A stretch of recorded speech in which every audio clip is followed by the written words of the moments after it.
Welcome to Navigating the Vortex, a deep dive into some of the most important and complex issues of today and tomorrow. Today, what Trump wants in Latin America isn't just the Panama Canal. But bullying neighbors is unlikely to help the US to outcompete China. Even before taking office for his second term in the White House, Donald Trump gave some very clear indications of a renewed focus of American foreign policy on the Western Hemisphere. This included plans to buy Greenland, annex Canada, and to resume control of the Panama Canal. Of these three, Panama, for now, appears to be the one highest on the US president's agenda. In his inauguration speech on November 20, 2025, Trump complained that the United States had been treated very badly from this foolish gift that should have never been made, and Panama's promise to us has been broken. As evidence for his claim, he cited that American commercial and Navy vessels are severely overcharged and that China is operating the Panama Canal. Is Trump right regarding these claims? There is no question that charges for vessels using the Panama Canal have increased over the years and were raised again on January 1, 2025. The reason for this is primarily a severe drought in 2023, which has reduced the water available to enable ships transit through the canal, a problem known for over a decade. As a result, the Panama Canal Authority requires pre-booked transit slots, for which it charges a fee. Slots are also offered through an auction process, with congestion sending bids skyrocketing. One company paid a record $4 million to jump to the front of the queue in November 2023. Booking fees and transit fees apply to all vessels regardless of their origin, destination, or ownership, but with the US accounting for almost three-quarters of all traffic through the canal, the cost of increasing fees is particularly felt by US companies. Similarly, Trump is not correct in claiming that China is operating the Panama Canal, as he did during his inauguration address. The Panama Canal Authority is the autonomous legal entity that administers the canal. It is based on the Panamanian Constitution and an organic law of 1997. However, China has considerable influence over the operation of the canal. 2 of the 5 ports of the Atlantic and Pacific entry ports of the canal are operated by a subsidiary of Hutchison Whampoa, a Hong Kong-based conglomerate with stakes in 52 ports across 26 countries. This has given rise to concerns that a foreign power now has the ability to turn the canal into a choke point in a moment of conflict, as Trump's Secretary of State, Marco Rubio, noted during his confirmation hearing. Rubio, whose first official trip abroad will include a stopover in Panama, acknowledged that technically China does not control the canal but made the point that Beijing wields significant influence through commercial actors that are ultimately not independent. Back in 2017, Panama was the first Latin American country to switch its diplomatic recognition from Taiwan to the PRC. 4 other countries, the Dominican Republic, El Salvador, Nicaragua, and Honduras followed. 1 year later, Panama signed up to Beijing's Belt and Road Initiative, again the first country in the region to do so. By December 2024, another 21 Latin American countries had joined the initiative.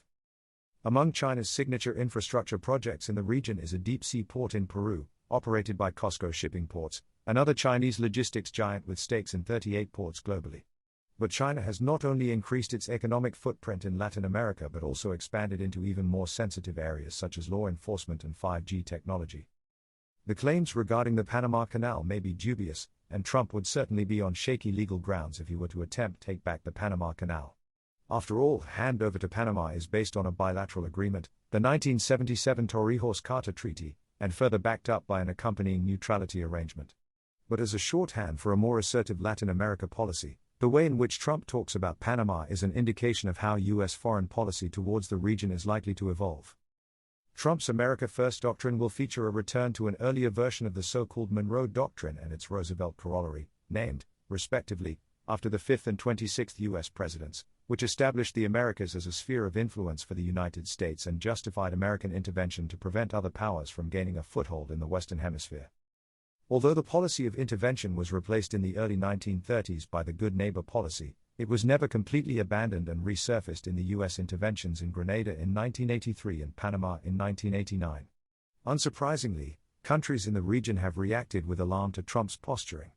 Panama has taken the issue to the UN Security Council, where it currently serves a 2-year term as a non-permanent member, ironically together with Denmark, which was elected at the same time. The problem, therefore, is not that the new US administration has misdiagnosed a problem. Growing Chinese influence in the Western Hemisphere is hard to dispute. But the approach taken by Trump is likely to be counterproductive, or at least unlikely to be as effective as a more cooperative policy. Panama's current president, José Raúl Molino, for example, is widely considered a much better ally to Washington than to Beijing. Threatening him in the way Trump has is hardly a recipe for lasting success. Trump's vision of America First is beginning to take shape as a foreign policy of insulation and isolation. It is about restoring a secure and undisputed sphere of influence in the Americas and a reduction in Washington's commitments to Europe and the Middle East. All of this is meant to allow the US to prevail in its rivalry with China. Trump has so far refrained from imposing his threatened tariffs on China and is seemingly softening his anti-China rhetoric, keeping the door open to a new deal with his counterpart Xi Jinping. But both sides are hedging their bets, as the foreign ministers of the Quad countries, Australia, India, Japan, and the US, met in Washington. Xi was on a 90-minute video call with Russia's President, Vladimir Putin. As far as the Quad is concerned, this indicates that the US, including Trump's now confirmed Secretary of State, Marco Rubio, see a certain value in alliances. Adopting this approach towards Latin America would be a way to restore US leadership in the Western Hemisphere and to limit Chinese influence. It would also ensure cooperation from countries in the region on other US priorities, like curbing migration and drug trafficking. Being a good neighbor may not get Trump the Panama Canal, but it may gradually secure him the sustainable sphere of influence that Washington will need to outcompete China in the long run. Bullying his neighbors may lead to some short-term successes, but it will not bring the golden age that Trump envisaged in his inauguration address. A big thank you to all of our readers, listeners, followers and subscribers. Signing up to the newsletter is the best way to make sure you don't miss out on anything, and you'll get our newsletter and podcast delivered straight to your inbox wherever you are in the world. Importantly, you'll also be able to read the full written version of all of our pieces, which gives all of the background links to the information we cite in case you want to dive deeper and, like us, like to look at primary sources and check your facts. You can register for free at navigatingthevortex.com. You can also subscribe for subscriber-only access to comments and chats and other special subscriber-only benefits. You can find all these details in the podcast show notes as well. We hope you'll share Navigating the Vortex with anyone you think might find it of interest. If you like the show, please consider rating and reviewing us on Apple Podcasts or wherever you are listening.